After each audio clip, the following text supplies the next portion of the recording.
Hello everyone, welcome back to my YouTube channel. My name is Vatika Singh और आज की इस वीडियो में हम यह जानेंगे कि नागरिक शास्त्र में पाठ्य योजना लेसन प्लान कैसे बनाते हैं। बट फ्रेंड्स, इस वीडियो को स्टार्ट करने से पहले हम आपसे यह कहना चाहेंगे कि अगर आप हमारे चैनल पर नए हैं तो आप हमारे चैनल को सब्सक्राइब कर लीजिए, साथ ही साथ बेल आइकन को भी प्रेस कर लीजिए ताकि हम जब भी नया वीडियो अपना अपलोड करेंगे तो उसकी नोटिफिकेशन अपडेट आपको जल्द मिल जाएगी, जिससे कि आप हमारे आने वाले न्यू वीडियो को देख लेंगे। तो चलिए फ्रेंड्स, हम इस वीडियो को स्टार्ट करते हैं। नागरिक शास्त्र में पाठ्य योजना बनाने के लिए आपको सबसे पहले लिखना होता है पाठ्य योजना। तो पहले मैं आपको बता दूं कि यह पाठ्य योजना क्या होता है। पाठ्य योजना किसी पाठ के आवश्यक बिंदुओं की एक रूपरेखा होता है, जिसे कि हम पाठ्य योजना कहते हैं। इसको बिल्कुल भी बीचों बीच सेंटर में बोल्ड में और बहुत सुंदर ढंग से आपको इसको लिखना होता है। उसके बाद आप लिखते हो विद्यालय का नाम। आप जिस भी विद्यालय से अपना बीएड, बीटीसी, डीएलएड कर रहे होते हैं उस विद्यालय का आपको यहाँ पे नाम लिखना होता है। उसके बाद आप लिखते हो दिनांक। जिस भी डेट को आप अपनी पाठ्य योजना बनाते हो उस डेट को आपको दिनांक पे लिखना होता है। उसके बाद आप लिखते हो विषय। जिस विषय में आप अपनी पाठ्य योजना को बना रहे होते हैं उस विषय को आपको विषय में लिखना होता है। उसके बाद आप लिखते हो चक्र। बच्चों को पढ़ाने के दौरान जो भी पीरियड आपको मिलता है उस पीरियड को आपको चक्र में लिखना होता है। जैसा कि आप यहाँ पे देख पा रहे होंगे, चक्र में हमने लिखा हुआ है फोर्थ। इसका मतलब है कि फोर्थ पीरियड हमको बच्चों को पढ़ाने के लिए मिला है। उसके बाद आप लिखते हो कक्षा। जिस भी कक्षा के लिए अपनी आप पाठ्य योजना बना रहे होते हैं उस कक्षा को आपको कक्षा में लिखना होता है। उसके बाद आप लिखते हो अवधि। पाठ्य योजना बनाने के लिए जो भी समय या बच्चों को पढ़ाने के लिए जो भी समय आपको मिलता है उसी समय को आपको अवधि में लिखना होता है। जैसा कि आप यहाँ पे देख रहे होते हैं कि अवधि में लिखा हुआ है 35 मिनट्स। इसका मतलब है कि पाठ्य योजना बनाने में जो भी समय आपको लगता है उस समय को आपको अवधि में लिखना होता है। उसके बाद आप लिखते हो प्रकरण। तो पहले मैं आपको बता दूं कि यह प्रकरण क्या होता है। ये जो प्रकरण होता है यह पाठ का नाम ही होता है। प्रकरण में पाठ का नाम ही लिखा जाता है। इसको बिल्कुल ही बीचों बीच सेंटर में बोल्ड में और बहुत सुंदर ढंग से आपको इसको लिखना होता है। जैसा कि आप यहाँ पे देख पा रहे होंगे, प्रकरण में हमने लिखा हुआ है उच्च न्यायालय। उसके बाद आप लिखते हो सामान्य उद्देश्य। तो पहले मैं बता दूं कि यह सामान्य उद्देश्य क्या होता है। जो विषय आप बच्चों को पढ़ाने जा रहे हैं उस विषय से बच्चा क्या सीखेगा उसे ही हम सामान्य उद्देश्य कहते हैं और उसे ही हम सामान्य उद्देश्य में लिखते हैं। और एक इम्पॉर्टेंट जानकारी मैं आपको यहाँ पे देना चाहूँगी। जैसे कि आप नागरिक शास्त्र के 20 पाठ्य योजना बना रहे हैं तो आप अपने नागरिक शास्त्र के 20 पाठ्य योजना में यही सामान्य उद्देश्य आप बार बार लिख सकते हैं। सामान्य उद्देश्य में आपको अपने विषय से रिलेटेड 5, 6, 7, 8 पॉइंट्स आपको लिखने होते हैं। मैक्सिमम आपको 5 पॉइंट इसमें लिखना अनिवार्य होता है। तो सामान्य उद्देश्य में हमारे यहाँ पे पहला पॉइंट्स है छात्रों को नागरिक शास्त्र के विषय के प्रति रुचि जागृत करके उच्च न्यायालय के बारे में जानकारी देना है। दूसरा पॉइंट्स हमारा यहाँ पे है छात्र उच्च न्यायालय की नीतियों के विषय में जाँच कर सकेंगे। तीसरा पॉइंट्स हमारा यहाँ पे है छात्र उच्च न्यायालय की नीतियों का प्रयोग अपने हक में कर सकेंगे। चौथा पॉइंट हमारा यहाँ पे है छात्रों में उच्च न्यायालय के प्रति विधेयात्मक अभिरुचि विकसित हो सकेगी। पांचवा पॉइंट हमारा यहाँ पे है छात्रों में उच्च न्यायालय के प्रति अभिवृत्ति विकसित हो सकेगी। उसके बाद आप लिखते हो विशिष्ट उद्देश्य। तो पहले मैं बता दूं कि यह विशिष्ट उद्देश्य क्या होता है। जो पाठ आप बच्चों को पढ़ाने जा रहे हैं उससे बच्चा क्या सीखेगा उसे ही हम विशिष्ट उद्देश्य कहते हैं और उसे ही हम विशिष्ट उद्देश्य में लिखते हैं। विशिष्ट उद्देश्य हमारे 3 प्रकार के होते हैं। पहला होता है हमारा ज्ञानात्मक उद्देश्य, जिसमें कि आपको मैक्सिमम 2 पॉइंट्स तो लिखने ही होते हैं। दूसरा होता है हमारा बोधात्मक उद्देश्य और तीसरा होता है हमारा कौशलात्मक उद्देश्य। ज्ञानात्मक उद्देश्य में हमारा यहाँ पे पहला पॉइंट्स हमारा है छात्र उच्च न्यायालय के संबंध में ज्ञान प्राप्त कर सकेंगे। दूसरा पॉइंट्स हमारा यहाँ पे है छात्र उच्च न्यायालय के विषय में प्रत्याचरण कर सकेंगे। बोधात्मक उद्देश्य में पहला पॉइंट्स हमारा यहाँ पे है छात्र उच्च न्यायालय से संबंधित व्याख्या कर सकेंगे। दूसरा पॉइंट्स हमारा यहाँ पे बोधात्मक प्रश्न में है छात्र उच्च न्यायालय का चयन कर सकेंगे। कौशलात्मक उद्देश्य में पहला पॉइंट्स हमारा यहाँ पे है छात्र उच्च न्यायालय को चार्ट द्वारा प्रदर्शित करने का कौशल विकसित कर सकेंगे। दूसरा पॉइंट्स हमारा यहाँ पे है छात्र उच्च न्यायालय के प्रति अपने भाव व विचार प्रकट करने का कौशल विकसित कर सकेंगे। उसके बाद आप लिखते हैं सहायक सामग्री। सहायक सामग्री तो पहले मैं बताऊं कि यह सहायक सामग्री क्या होती है। बच्चों को पढ़ाने के दौरान ब्लैक बोर्ड में जिन सामग्री का यूज करके वह टॉपिक आप बच्चों को एक्सप्लेन करते हो, क्लियर करते हो, समझाते हो, उसी सहायक सामग्री को हम सहायक सामग्री कहते हैं। और सहायक सामग्री के रूप में आप लिख सकते हो चाक, डस्टर, लपेट, श्यामपट्ट प्रकरण से संबंधित सहायक सामग्री आदि। उसके बाद आप लिखते हो पूर्व ज्ञान। तो पहले मैं बताऊं कि यह पूर्व ज्ञान क्या होता है। यह जो पूर्व ज्ञान होता है यह लगभग सभी का एक समान होता है, बस यहाँ पे क्या होता है कि पाठ का नाम चेंज कर दिया जाता है। पूर्व ज्ञान में आप एक लाइन लिख सकते हैं, छात्र उच्च न्यायालय के बारे में सामान्य जानकारी रखते हैं। उसके बाद आप बच्चों से प्रस्तावना प्रश्न करते हैं, जिसके लिए 3 कॉलम बनाएंगे आप। पहले तो आप बनाएंगे क्रम संख्या का कॉलम, जिसमें कि आप छात्रों से पूछे जाने वाले क्वेश्चन के क्रम को लिखेंगे। दूसरा कॉलम जो है कि आप बनाते हैं छात्राध्यापक क्रियाओं का कॉलम, जिसमें कि आप छात्रों से प्रश्न पूछोगे। तीसरा और लास्ट कॉलम जो है कि आप बनाते हैं छात्र क्रियाओं का कॉलम, जिसमें कि छात्र आपके पूछे जाने वाले क्वेश्चन के आंसर को देते हैं। तो यहाँ पे हमारा पहला क्वेश्चन छात्रों से है, व्यक्तियों के विवाद का फैसला क्या करना कहलाता है। तो छात्र आंसर देते हैं, व्यक्तियों के विवाद का फैसला न्याय कहलाता है। दूसरा क्वेश्चन हमारा यहाँ पे छात्रों से है, हमें न्याय कौन देता है। तो छात्र आंसर देते हैं, हमें न्याय न्यायाधीश देता है।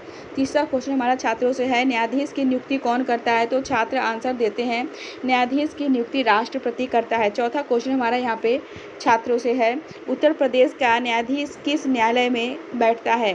तो छात्र आंसर देते हैं, उत्तर प्रदेश का न्यायाधीश उच्च न्यायालय में बैठता है।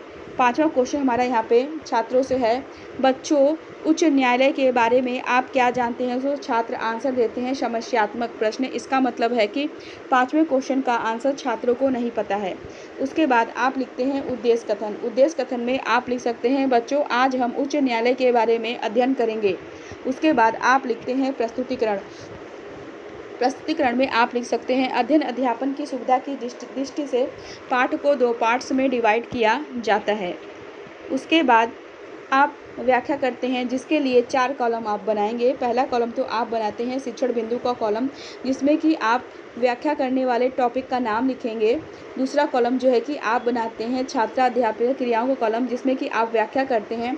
तीसरा कॉलम जो है कि आप बनाते हैं छात्र क्रियाओं का कॉलम, जिसमें कि आप लिखेंगे छात्र ध्यानपूर्वक व्याख्या को सुनेंगे।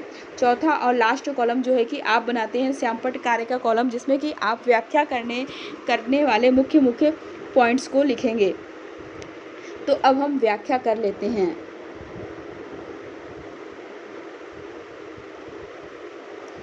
बच्चों, प्रत्येक राज्य के लिए एक उच्च न्यायालय है। उच्च न्यायालय मुख्य न्यायमूर्ति तथा उच्च न्यायाधीशों से मिलकर गठित होता है।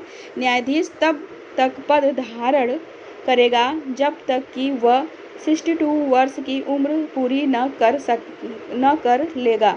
न्यायाधीश बनने के लिए वह भारत का नागरिक हो, भारत के राज्य क्षेत्र पर कम से कम 10 वर्ष तक न्यायिक पद पर कार्य कर चुका हो। न्यायाधीश के वेतन भत्ते संसद द्वारा निर्धारित किए जाते हैं। व्याख्या करने के बाद श्यामपट्ट कार्य में आप मुख्य पॉइंट्स के रूप में पहला पॉइंट्स आप लिखेंगे, प्रत्येक राज्य में एक उच्च न्यायालय होता है। दूसरा पॉइंट्स आप लिखेंगे, उच्च न्यायालय में न्यायाधीश की नियुक्ति राष्ट्रपति के द्वारा होती है। तीसरा पॉइंट्स आप लिखेंगे, न्यायाधीश 62 वर्ष की उम्र तक पद पर रह सकता है। चौथा पॉइंट्स आप लिखेंगे, न्यायाधीश के वेतन भत्ते संसद द्वारा निर्धारित किए जाते हैं। उसके बाद व्याख्या करने के बाद 3 पॉइंट्स आप बच्चों से बोधात्मक प्रश्न करेंगे, जिसके लिए 3 पॉइंट्स आप बनाएंगे, 3 कॉलम बनाएंगे। पहला कॉलम तो आप बना देंगे बोधात्मक प्रश्न का कॉलम, जिसमें कि आप छात्रों से पूछे जाने वाले क्वेश्चन के क्रम को लिखते हैं। दूसरा कॉलम जो है कि आप बनाते हैं अध्यापक क्रियाओं कॉलम, जिसमें कि आप छात्रों से प्रश्न पूछते हैं। तीसरा और लास्ट कॉलम जो है कि आप बनाते हैं छात्र छात्रा अनुक्रिया कॉलम, जिसमें कि छात्र आपके पूछे जाने वाले क्वेश्चन के आंसर को देते हैं।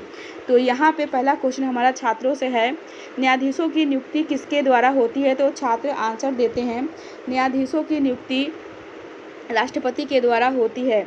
दूसरा क्वेश्चन हमारा यहाँ पे छात्रों से है, न्यायाधीश अपने पद पर कितने वर्ष तक बना रह सकता है? तो छात्र आंसर देते हैं न्यायाधीश अपने पद पर 62 वर्ष तक की आयु तक बना रहता है। उसके बाद आप फिर से व्याख्या करते हैं, जिसके लिए 4 कॉलम आप बनाएंगे। पहला कॉलम तो आप बना देते हैं शिक्षण बिंदु का कॉलम, जिसमें कि आप व्याख्या करने वाले टॉपिक का नाम लिखते हैं। दूसरा कॉलम जो है कि आप बनाते हैं छात्र अध्यापक क्रियाओं कॉलम, जिसमें कि आप व्याख्या करते हैं। और तीसरा कॉलम जो है कि आप बनाते हैं छात्र छात्रा अनुक्रिया का कॉलम, जिसमें कि आप लिखेंगे छात्र ध्यानपूर्वक व्याख्या को सुनेंगे। चौथा और लास्ट कॉलम जो है कि आप बनाते हैं श्यामपट्ट कार्य का कॉलम, जिसमें कि आप व्याख्या करने वाले मुख्य पॉइंट्स को लिखेंगे। व्याख्या करने के बाद आप श्यामपट्ट कार्य में मुख्य पॉइंट्स को लिखेंगे। तो अब हम व्याख्या कर लेते हैं।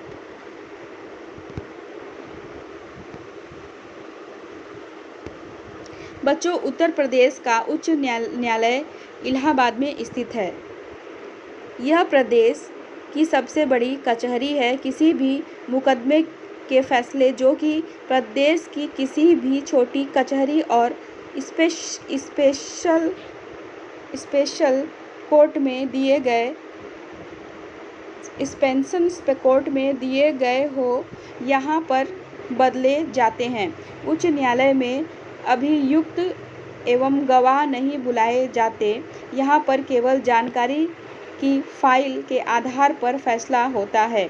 उच्च न्यायालय हमारे मौलिक अधिकारों का भी संरक्षक होता है। मूल अधिकारों के हनन पर हम उच्च न्यायालय में अपील कर सकते हैं। व्याख्या करने के बाद श्यामपट्ट कार्य में आप मुख्य पॉइंट्स के रूप में आप पहला पॉइंट्स आप श्यामपट्ट कार्य में आप लिख सकते हैं, न्याय पाने का अधिकार हमें संविधान से प्राप्त होता है।